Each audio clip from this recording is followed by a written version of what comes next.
हाल आन्दोलनरत नर्स दिदीबहिनीहरूलाई म के भन्न चाहन्छु भने तपाईँहरू मात्रै होइन कि नेपाल अधिराज्यभरको कार्यरत नर्सहरू अब तुरुन्त भोलिदेखि नै सबै काम छोडेर सडकमा निस्किनु पर्यो।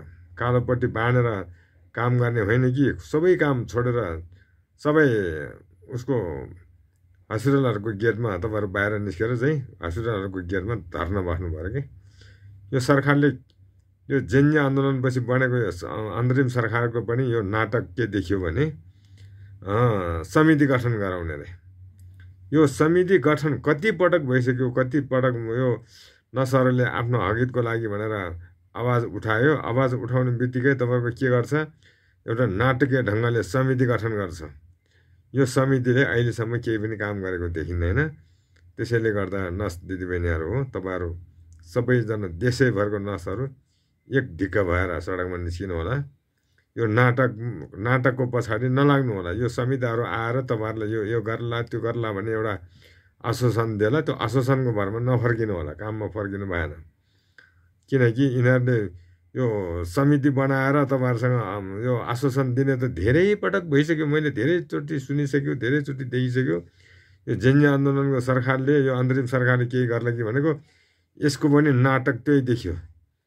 समिति किन बनाउनु पर्ने सोझै मन्त्रालयले अब यो यस्तो शोषण भइरहेको भन्ने कुरा स्पष्ट रूपमा थाहा भइसकेपछि मन्त्रालयले सिधै चाहिँ त्यो कार्यान्वयन गर्न नसक्ने भए मन्त्रालयमा बस्ने सचिव, उपसचिव, सहसचिव को छन्, मन्त्री को छन्, यी सबैले राजीनामा दिएर जानु पर्यो। होइन भनेदेखि यो नाटक देखाएर यो समिति बनाउने बहाना बनाएर यो नर्सहरूलाई चरम शोषण गर्ने काम आजैबाट बन्द गरोस्।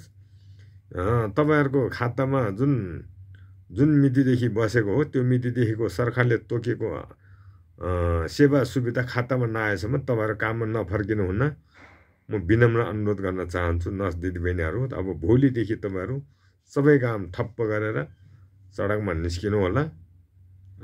जुन मितिदेखि तपाईँहरू काममा बसेको हो त्यो मितिदेखिको सरकारले तोकेको अनुसारको सेवा सुविधा सबै चाहिँ खातामा नआएसम्म काममा नफर्किनु हुन म विनम्र अनुरोध गर्न चाहन्छु नर्स दिदीबहिनीहरूलाई। साथसाथै यो नेपाल सरकारको स्वास्थ्य मन्त्रालयलाई पनि म विनम्र अनुरोध गर्न चाहन्छु, तपाईँहरूले यो विगतदेखिको यो समिति गठनको नाटक नदेखाइकन तुरुन्त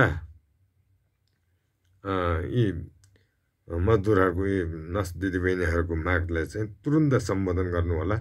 होइन भनेदेखि यो पटक पटक यो नाटक देखाएर नबस्नु होला भन्न चाहन्छु। धन्यवाद।